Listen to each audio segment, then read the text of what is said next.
Well, a very good evening and welcome, salam alaikum, ahlan wa sahlan, to the KnowTalks Series 2021. Tonight's talk is entitled Unlocking Opportunities Through Financial Inclusion. My name's Richard Dean. I'm a business journalist based in Dubai in the United Arab Emirates, and it is my pleasure and my privilege to be the moderator of this evening's session. I've got to start with a couple of thank yous to the organisers, the people who made this whole thing possible.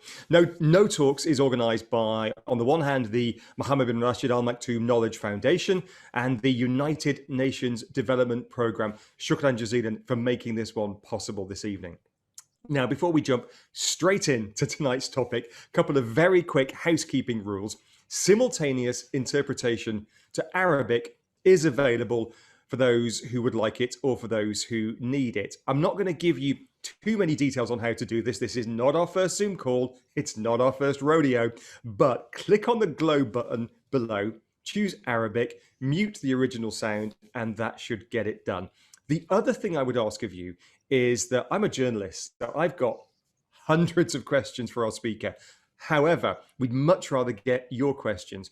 Again, you know how to do this. Use the Q&A function. You can do it in English, that's great, or you can do it in Arabic. We've got a team, I think the translation team's in Lebanon tonight. It's a very international mix.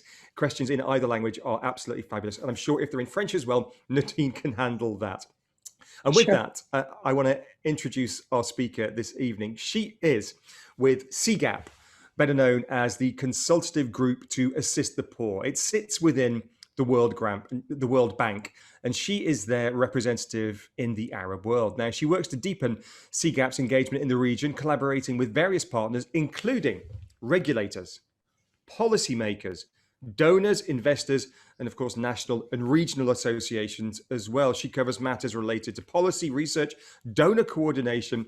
The overarching goal is advancing financial inclusion. And that's why we're here this evening. Now, she joined CGAP back in 2012, almost her 10th anniversary, bringing with her before that 10 years of experience in investment banking, management consulting, and also, crucially, microfinance. She holds an MBA from ESSEC in France. She's fluent in Arabic, English, and French. See, I told you she could answer those questions. And she speaks conversational Spanish, but we probably won't get to that one this evening. With that, may I introduce our speaker this evening? Let's give a very warm welcome to Nadine Chehade.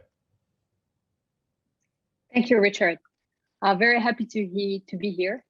Thank you for inviting me, and very much looking forward to our conversation. I'm going to be sharing my screen and starting to explain a little bit what I do for a living, which financial inclusion. So let me first start by trying to answer the question of what is financial inclusion. I usually like to define things before we start, and why does it matter? Why am I working in this field? So the problem we're trying to solve is essentially those 1.7 billion people who do not have access to financial services. And so those people, if you take a look at the pyramid of wealth, are obviously not the people that sit on the top that earn $10,000 or more. Those are predominantly bank. We do focus on what we call the bottom of the pyramid, the people who are either underserved or just not served at all by the traditional financial services. So that's the first core problem that we're trying to address. So how do we actually know that there's 1.7 billion people that are excluded? Well, there's this survey that has been running since 2011, every 3 years, well, obviously except 2020. We expect the next round of results next year. It is run in about 150 countries globally, and it gives us about 200 indicators on either access or usage of financial services.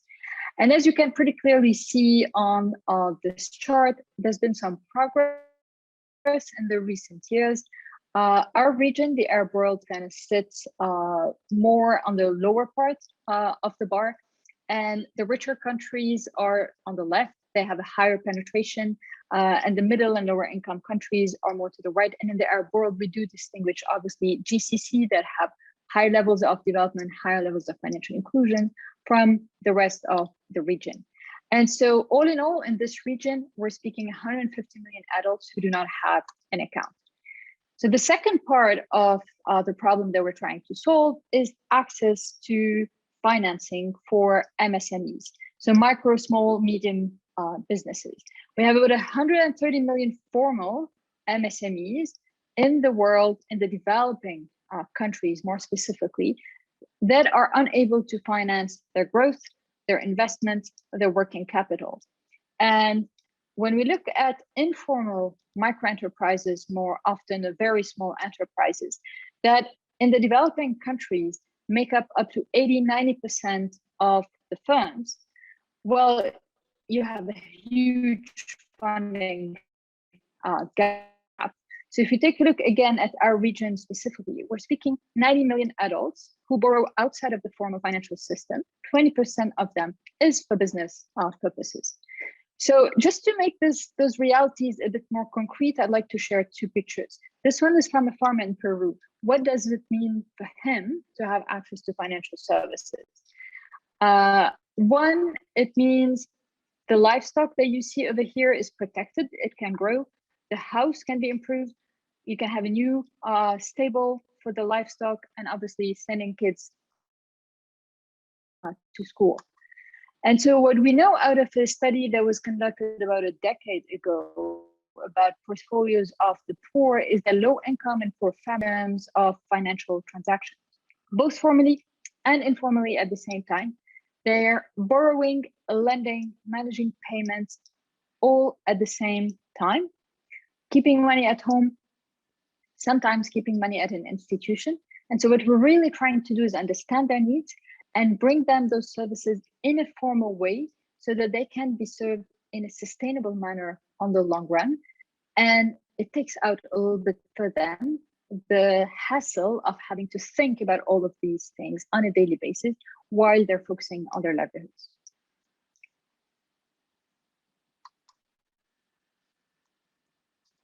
So, want me to continue? No, I think we'll take a little break there. So Nadine, just to explain to the people on the call, what we're going to do is we're going to break this up a little bit. Nadine's got 4 or 5 topics to get through, and she's just got through the first one there, which is the overview of the problem. And perhaps we'll get onto some of the solutions later. But first of all, I've got some questions, and questions are already coming in terms of Q&A. And my first question is, microfinance is on your slide there. Microfinance loan, microfinance savings account, life insurance. I've got to admit, as a business journalist, when I think of microfinance, I think of Grameen Bank, I think of Bangladesh. I don't immediately think of the Arab world, the region where I live. So am I missing something? Is there already a thriving microfinance ecosystem here in the Middle East, as there is in Bangladesh and other places, or are we somewhere away from that yet? A very good question, Richard. Thanks a lot. The short answer is yes. In the developing subset of countries, mostly, so anywhere ranging from Morocco to Egypt to Lebanon, Syria, down to Yemen as well, you do have microfinance institutions. Some of them are best practice among the top tier that you will find in this world. And they're quite large. In Morocco, you have institutions, in Egypt as well, that go up to several hundreds of thousands of clients. Now, what we do not have a lot of in this part of the world, and that is very much needed, and we do know from working with the low income, the first need before actually a loan is a need for saving. And we do not actually have a legal vehicle in the region that allows lower income families to save very small amounts. So the microfinance bank, like Grameen, is very much missing. There's only 2 countries that offer it, Yemen and Syria. Thanks very much indeed for that. Let's move on to the next section. And I would encourage people to send your questions in as soon as possible. There will be time for Q&A at the end, don't worry. But I know Nadine's keen to take your questions as early in the session as possible. So use the Q&A function below to do that. Thank you. Nadine, back to you. Thank you. So I'm going to try just to link what we do in terms of financial inclusion to, the broader development objectives that the SDGs have put, and try to answer why financial inclusion is not one of those 17 goals that you see here. The way we look at it is that financial inclusion is an enabler and an accelerator for the vast majority of the goals, about like 13 out of the 17. I'm going to just give you 3 examples. So for the first one, for instance, no poverty. We do know for a fact that financial services do help low-income families to absorb financial shocks. They help them smooth their consumption, because when you're a low-income person, doesn't mean that you're getting a salary at the end of the month. It means that you're earning money today, you might not earn money for 2-3 days, then you might get a bigger job and earn quite a bit of money. And it doesn't mean that you're not spending every day. And so that difference between your cash flows need to be actively managed. So it also allows people to accumulate assets and reinvest in human capital, notably health and education. And so when you look at the second objective, which is zero hunger, we also know from the studies, again, that we've done, that access to savings or credit do increase the crop's yield. And that's quite important for especially farmers and people living in rural areas. Last but not least, I'm going to speak just about health, because this is one of the main reasons why people stay in poverty. So you can imagine in developing countries the impact it would have if people have one savings account to buffer the sort of small expenses related to health. Like you break a leg, you cannot work for 3 months. And the pandemic is a fantastic illustration of that, where a lot of people had to go back home. Well, if you didn't have a bit of money saved, then what do you do? How do you eat on a daily basis? So those are just 3 examples. And I would encourage anybody who's interested, we're a public good. So everything that we do is available on our website. I would just like to take a step back. You mentioned, Richard, microfinance. And I think you have interviewed Professor Yunus. And so back in 2006, the whole, what was to become financial inclusion, started with this microfinance tale and that Nobel Prize in 2006 that was rewarding about 2 or 3 decades of recent modern efforts to provide financial services to the poor. And so since then, the most recent evidence that we have is from Kenya, where 2% of the Kenyans were lifted out of poverty because of accessing M-Pesa, which is the mobile money account that is available over there, with a higher impact of women. And there were 2 reasons for that.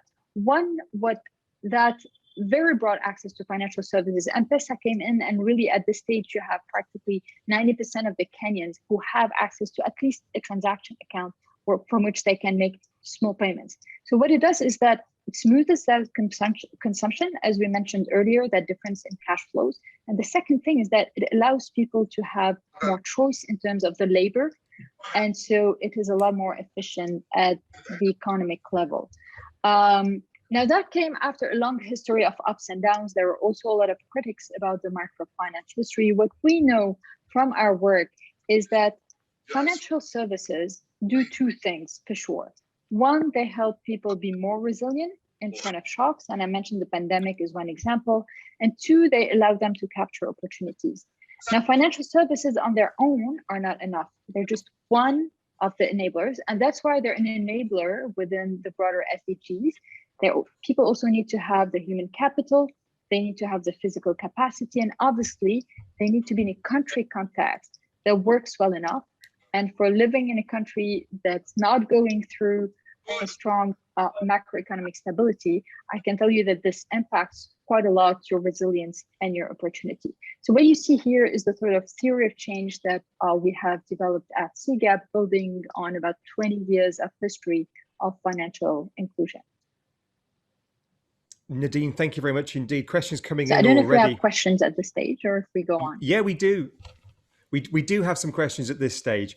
Dr. Elias has written in saying, can you explain the link between financial services or increasing financial services and reducing poverty? I think you've articulated that fairly well. We can come back to that a little bit later on, but I think you've articulated that one well. The one I am going to throw at you is a question from Hanan in Egypt. Hi, Hanan. Thank you for this. She says, what about digital inclusiveness? Can we have financial inclusion if we don't have digital inclusion to access these services over the internet? Well, two excellent questions. So the first one, indeed, I hinted at, but again, the Surrey and Jack study is available online. So I would encourage Dr. Elias to go and check it out. But essentially, you're doing two things. You're giving people a choice of having a different financial behavior. So you're allowing them to save mostly, even if it's small amounts, but that increases their resilience.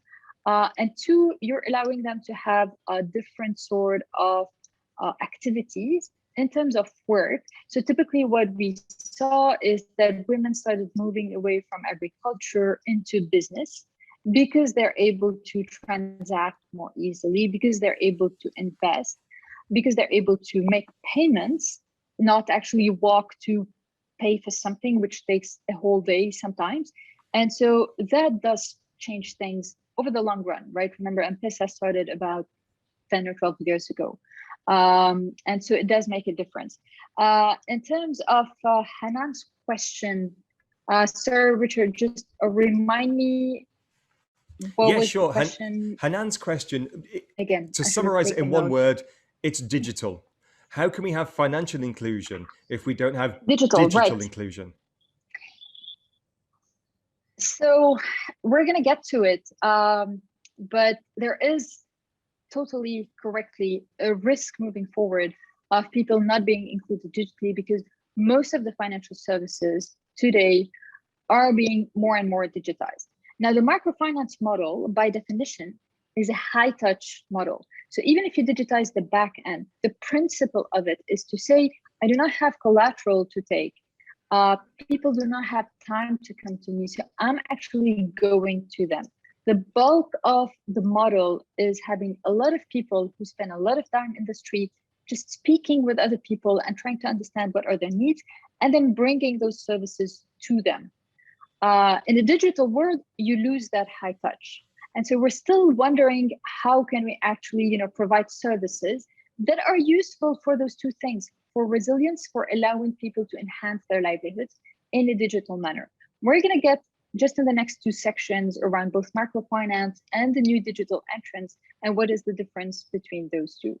Excellent. Well, let's move on. In fact, Mohammed Khaled has written in with a really good, simple question. They're always the best ones. Hello, what are the disadvantages of microfinance? We know about the advantages. What about the disadvantages? But I think you're going to touch on that, Nadine, now. So let's move forward.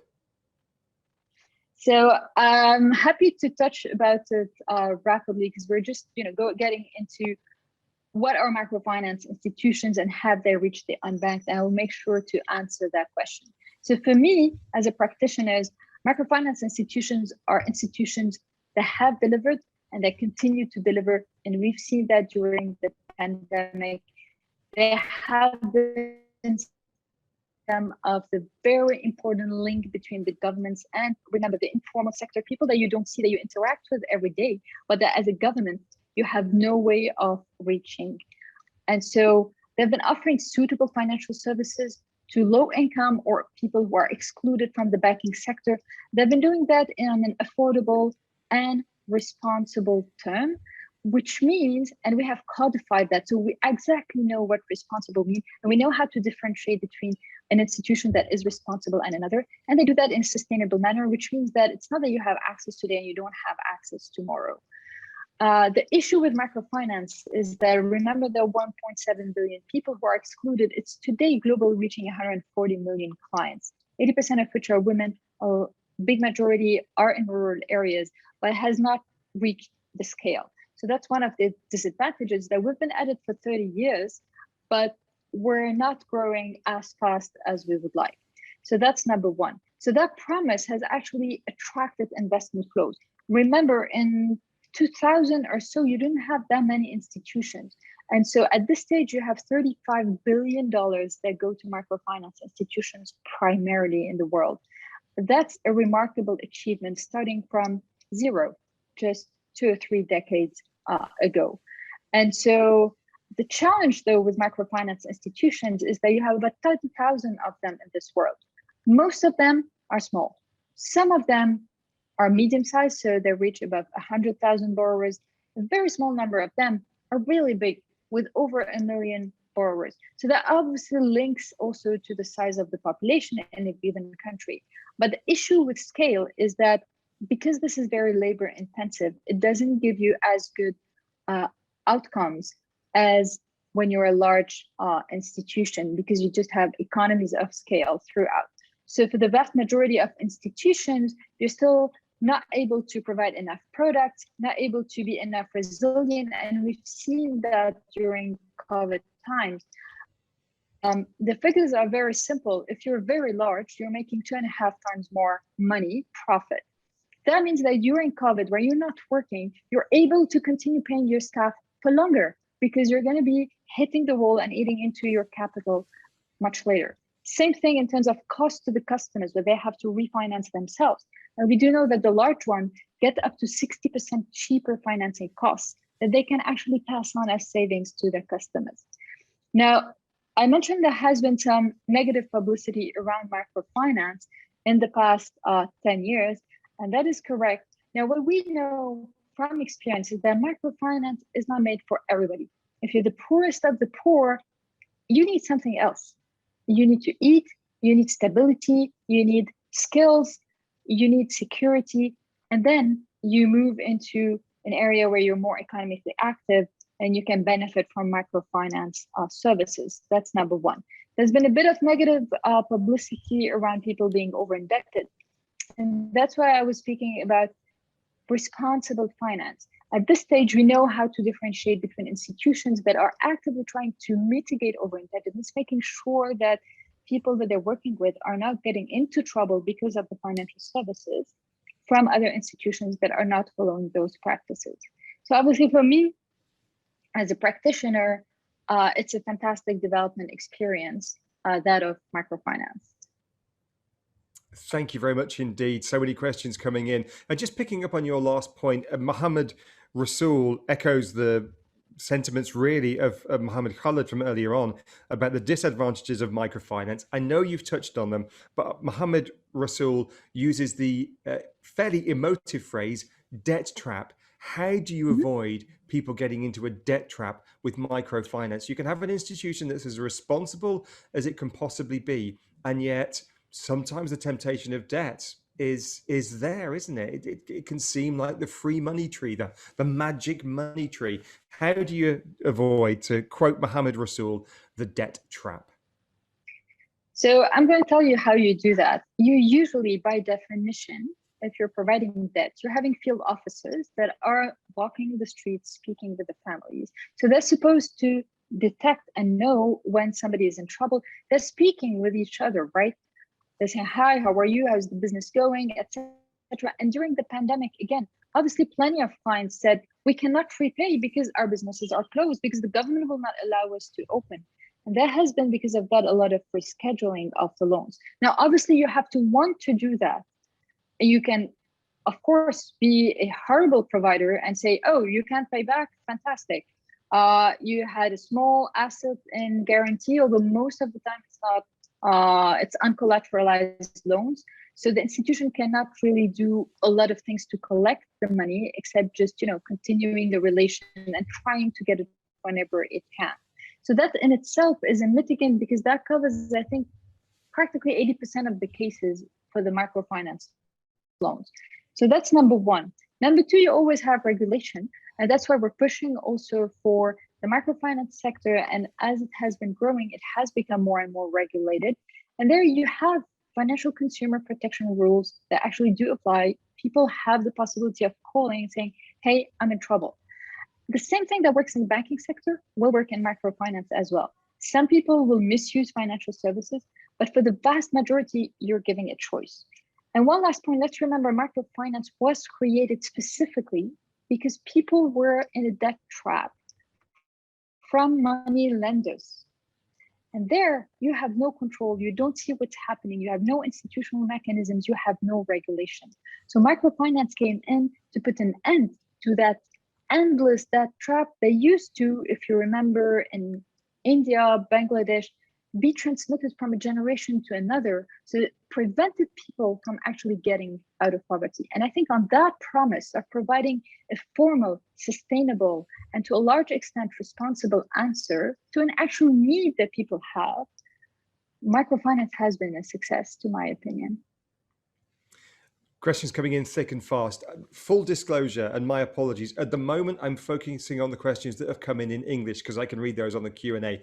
But don't worry, as I mentioned at the start of the call, of the Zoom call, we've got a team of people working on translation of the ones in Arabic so that I can ask those and put them to Nadine. So we will get to them. I apologize for that, but I promise we will get to your questions. But for now, we've got a couple in, and they're about the profit motive of microfinance lenders. So Smita writes in, hi Smita, thank you. What's the biggest challenge to the growth of microfinance institutions? Is it because the profit made is not enough? Are they not making enough profit? Is that why there aren't enough of them?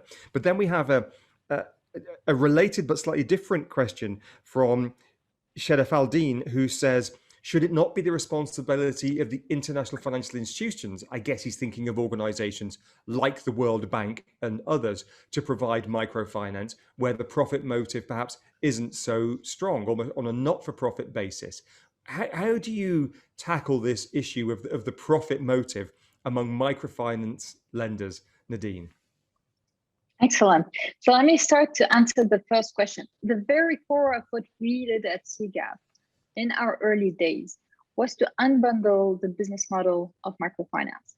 It was to say, if you want that business to function, whether you're an NGO, whether you're a company, whether you're a cooperative, whether you're a bank, it doesn't matter. There's some basic rules and principles that need to be in place, be it in terms of controls, in terms of accounting, et cetera, et cetera.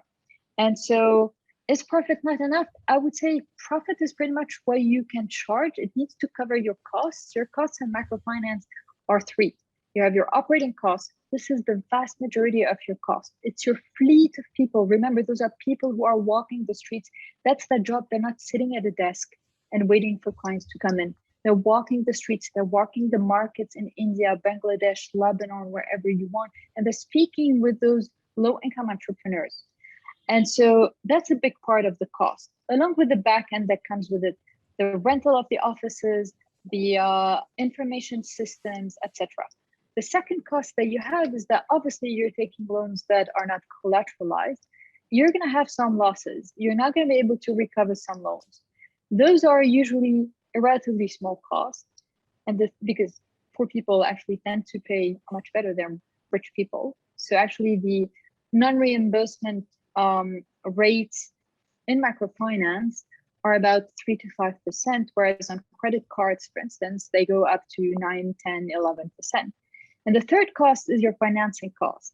So the minute you can price a product that covers all of those costs, and we're speaking about loans, right? And remember, for me, the most important service that people need is actually savings, which opens up a whole different fee structure and profit structure. But if we're speaking strictly about loans, so you should be able to cover your costs with the fees that you charge.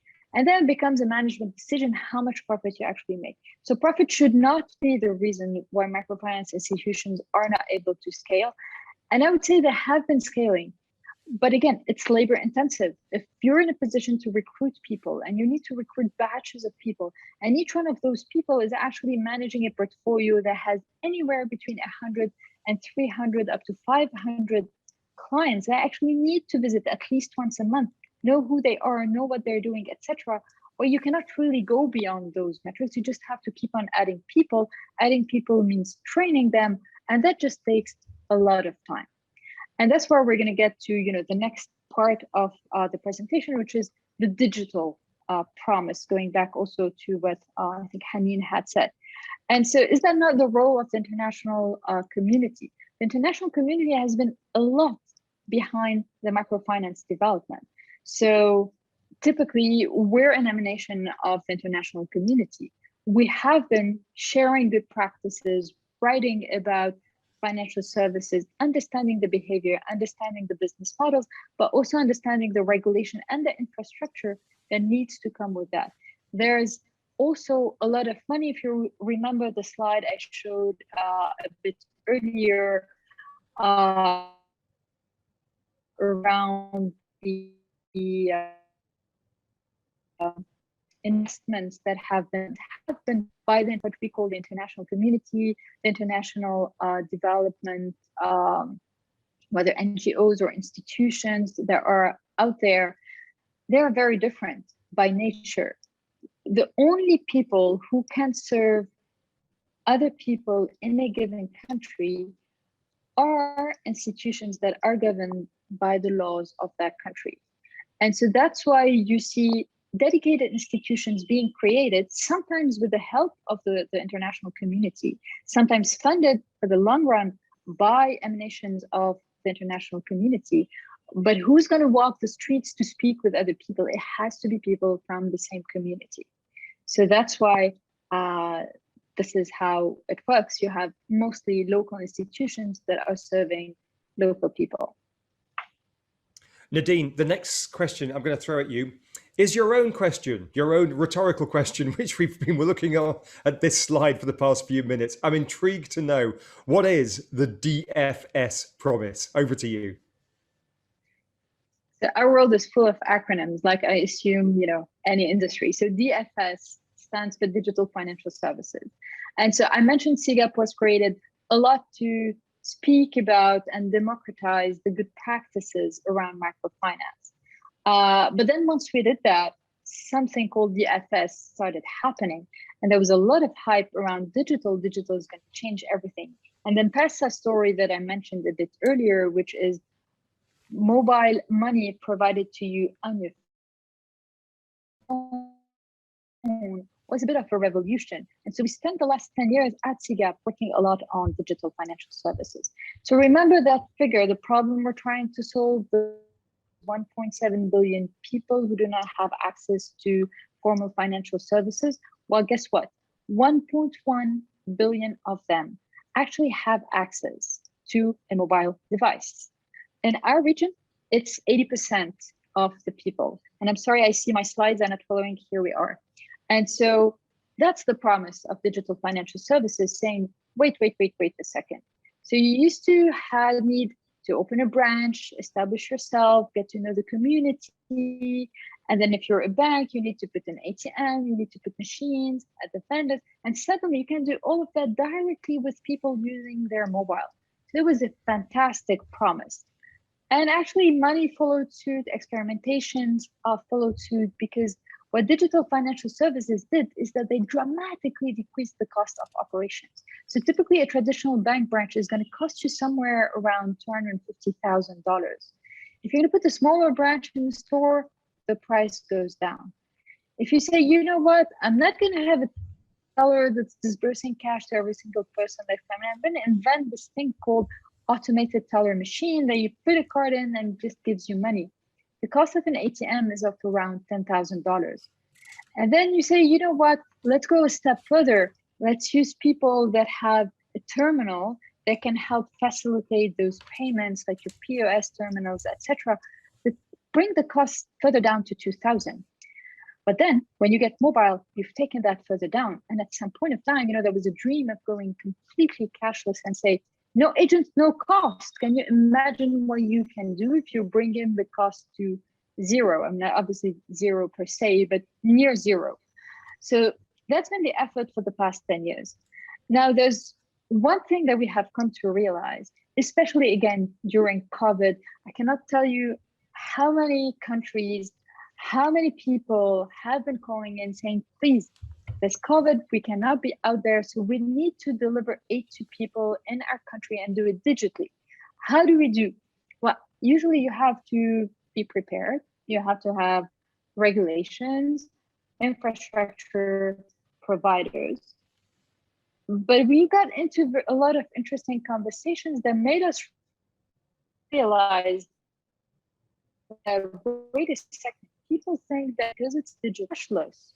And that's actually not exactly true, because a lot of the business around digital financial services, at least everything that is related to mobile wallets, up until today, up until you have enough confidence in the system for people to stop cashing out and spending in cash. Just think of yourself walking in a developing country, anywhere in a market, you want to buy something, you often buy it in cash. So until that behavior completely shifts, digital comes with more logistics of cash and physical cash done through a. So we're still on that chart on the beast mile, I would say. Now the big, because we mentioned, microfinance, what are the disadvantages, etc. Great promise for digital financial services, but there's two. They sell it because they used to sell airtime over scratch cards, and that was a huge logistics. And they're like, well, how can we use that network that we have and then eliminate that card? Can we do it electronically? And then the minute you do it electronically, you realize, well, wait, it's the same thing if I'm doing that with money. That's the whole M-Pesa story, and that's how mobile money started. Then we realized, well, wait, it actually needs to be put under control. It needs to be regulated because it's also a financial service, and you have a lot of risks that come with it. And so the whole digital financial service era started to be more and more regulated. But it came in a lot from people who saw a business opportunity, as opposed to the microfinance institutions who were created out of an economic development need that they were seeing. And so the question mark that we have today is that if you're going to have those new digital entrants, can you offer those services with the same level of responsibility? And we started to have stories about digital credit in a number of countries going bad. The other question is to say, are you here to help people beef up their income and support their sustainable livelihoods? That's also a question that we don't know how to answer yet as of today. Thank you very much indeed for that. We had a question in earlier on, and I'm trying to find it now on the Q&A, but it was about blockchain and what role can blockchain play in helping digital inclusion feed through into financial inclusion. So thank you for your question. I'm afraid I can't find your name, but it was a good question about blockchain, all the rage at the moment. Does blockchain have a role to play, or is that a different story? Look, it's a great question. Blockchain is a type of technology. I mean, the broader sort of technology is called distributed ledger technology. So does it have a role? It has been, under experiment in financial services for the past 2, 3, 4 years. Before the pandemic, it was the hype. The promise was to say, we moved from delivering mail with the pigeon initially, but then with the revolution in transportation, physically, very, very fast. When email came, internet came, there was 10 days, a week, 3 days that you needed to physically transport something from place A to place B. You suddenly could transport it instantly. I can send you an email right now, and Richard, you'll get it in Dubai. If I have to come and deliver it to you, it will minimum take me 6 hours, best case. And so why is that not possible with financial services, especially when you're moving money around? Because moving money around, at the end of the day, what are you doing? You're moving information around, exactly like you do that in an email. And so there has been a lot of applications of the DLT to the financial services. Now, the promise is that it would enable the information to travel a lot faster with all the sort of controls that you need to put in place. Because as opposed to a mail where there's, not a lot of risk most of the times if I'm sending you a letter and you don't get it, outside of exceptional cases, there's a big risk if I'm sending you money and you don't get it. That starts to be a much, much bigger problem and a risk that very few people. The DLT technology might help in saying, okay, I have a set of information that's going to be moving along a very long chain of intermediaries to go from point A to point B.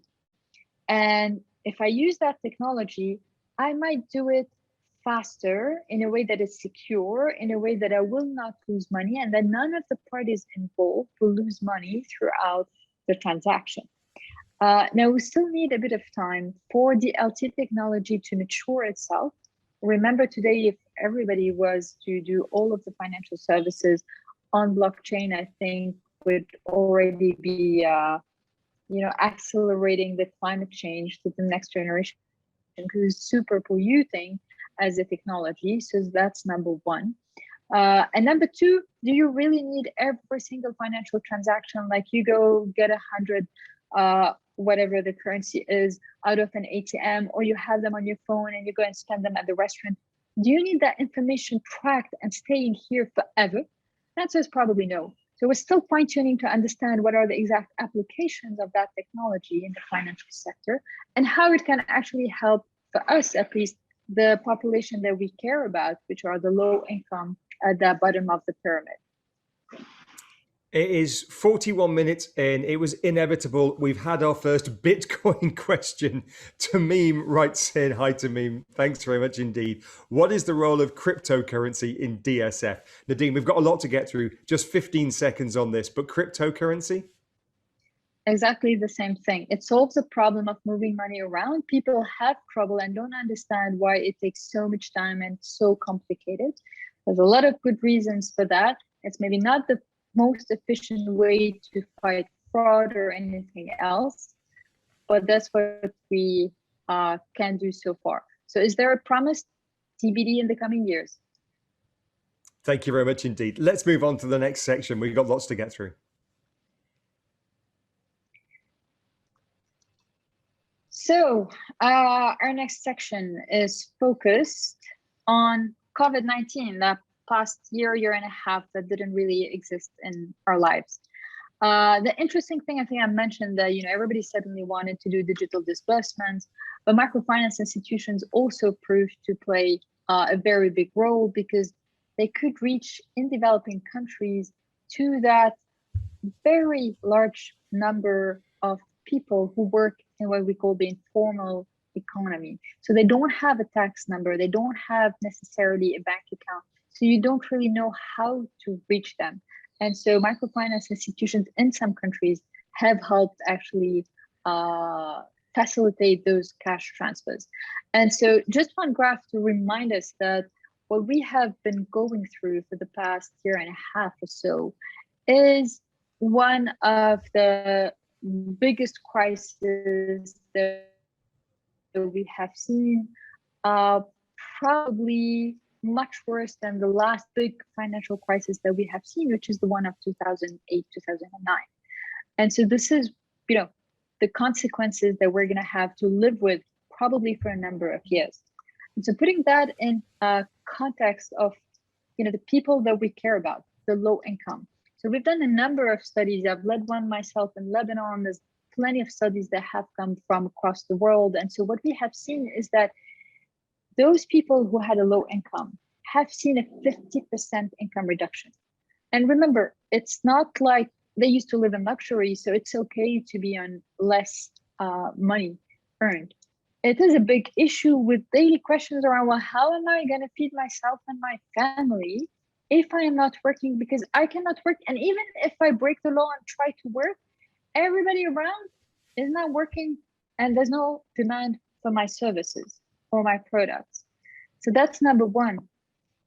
The household themselves, 1 in 3 are nowadays unable to sustain their basic needs. So if some of you have been following the news, we're seeing for the first time a rise in food poverty. We had practically eliminated hunger, and for the first time, this is rising again. And again, speaking of the micro entrepreneurs, remember that second big target that we have in financial inclusion, a good third of them reported a decline in business income, and that decline could reach, up to 50% or more. So obviously some of those entrepreneurs were able to shift to digital channels. Some of them were deemed essential, like you have a small grocery shop, so you could continue operating during the pandemic. But it has had a big impact on the low income. It has also trickled, not a lot yet, but we do expect to see the effects in the coming year or so on the institutions that serve those people, because at some point of time, if you have a loan, you can't repay it. If you have savings, fantastic, you're saving them, but you're not consuming. So you're, as an institution who's offering those services, you're still incurring the costs. You still have your staff, but nobody is working. And so there will be an impact on the financial sector.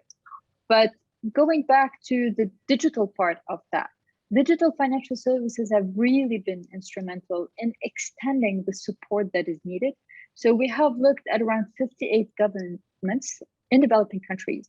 62% of them have used accounts, either bank accounts or, as we mentioned, transaction accounts offered by mobile providers, payments providers, specialized providers to deliver support to their populations.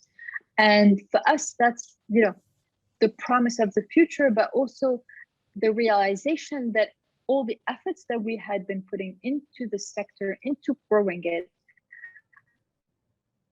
have actually paid off at a very critical. Oh, we've lost you for a minute, Nadine, I think. Is available on our website. So apologies. But you're back in the room, which is wonderful. Fascinating presentation, Nadine. Thanks very much indeed. But you did cut out there. We've got questions about the substance of your talk that we'll get to, but quite a few people have said, we love this presentation. Can we get hold of the presentation? Where can we find out more? And I know you just told people where they could find out more, but your internet connection was a little bit fuzzy. So can you just repeat where people can find either the content of the presentation or other material that you've put together?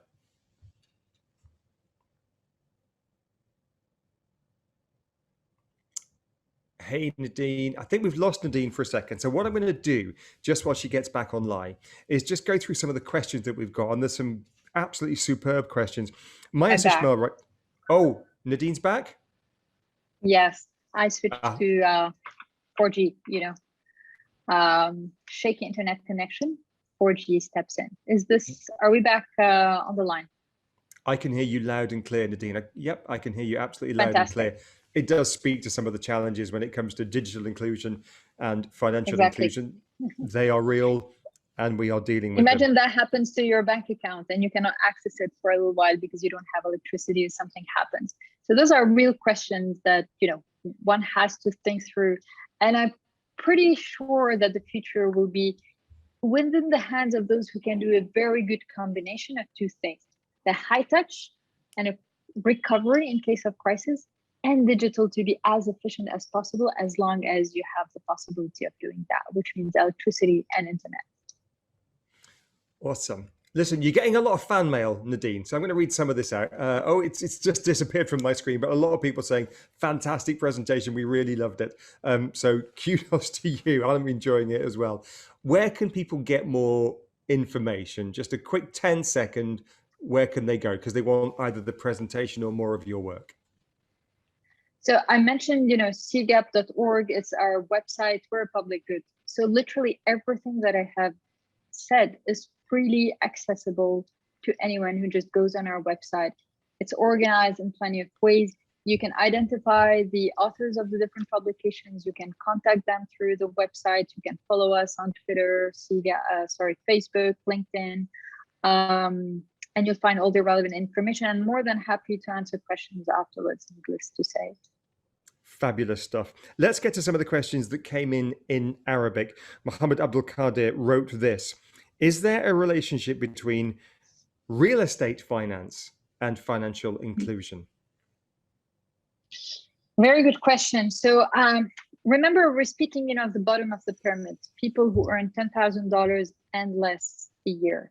So, if we're speaking real estate, we're not speaking real estate in terms of, big developments. We're more speaking about two things usually. One that we see more often than the other, because in that bottom of the pyramid, we tend to focus on the lower part than the upper part. So we usually see a lot of home improvement. You remember that picture from the farmer in Peru? That's what he would like to do. He will borrow a little bit of money to improve the hygiene, have a toilet, improve the kitchen, put some cooking gas, etc. So that's what we see very often. Now, access to housing is critical. And we do have a couple of institutions that have been specializing in helping the low income access housing. It unpacks, a lot of other issues. A number of those low income, for instance, would be living in slums. In slums, you don't have deeds. So it's actually about moving somewhere else, which means usually that you really have to have captured that economic opportunity for long enough that you've actually been lifted out of poverty in a sustainable way that allows you to borrow for a house. So we've seen a bit less of that, because remember what financial services for the low income, we're speaking really very small amounts. It's stabilizing the incomes. It's providing you resilience. It's allowing you to capture opportunities. On the long run, it allows you to get out of poverty, but it's not like you're, moving from being at the bottom of the pyramid to suddenly earning over $10,000 a year. That's a slow progress, usually to the next generation. Nadine, we've only got 8 minutes left, so we're into the rapid fire round of Q&A. Let's go. Questions, 30-second answers. This one came in Arabic, no name on it. Which country is the ideal model for implementing financial inclusion? There's no one country. I would name Kenya for the mobile money, Ghana for sure, because they've been doing a lot of great work. And Bangladesh, we cannot ignore. And I would say India these days, because they're combining, the whole range from microfinance to digital in quite a unique way. Mayas Ishmael has written in with a very detailed and well-informed question. He says, in MENA, only 1.8% of the adult population, he reads, has access to microfinance. He says that's about half the level in South Asia or Latin America. He says Morocco's doing well, but even there, less than 1% of bank finance is microfinance. Why is MENA lagging behind Latin America and South Asia? Join me to try and improve it. That's what I would say. We are aware it is an issue. The penetration levels are a bit lower. To my opinion, it's because we're not providing enough of the other services that people want. In the region, we're mostly providing loans. The demand for savings is 10 times higher. When you go to Asia, you usually can do two things. You can save and you can borrow. And there, your base expands dramatically. If you look at Yemen, for instance, even during the war, even today, their client base has been increasing because they have the right legal structure that allows to capture savings, which is primarily what people want. Shamsuddin writes in with a question. It's maybe a little bit off your patch, but I'm going to ask it anyway. He says, what about the situation in Africa, particularly sub-Saharan Africa? That's on the fringes of your region. Any quick thoughts on that, Nadine? They've been at the forefront. If you look at the Findex indicators, they've moved much faster than our region in terms of access to financial services. I've mentioned Kenya. You can look at Tanzania, Ghana, Rwanda. There's a lot of experiments happening, and there's a lot of promise for a lot of great things coming from sub-Saharan Africa. We've got a question from Hamada Yusuf. Thanks, Hamada. The psychological impact of cash payment and automated payment. A couple of people have written in about this, and it's a critique of digitizing or providing financial services to people on very low incomes.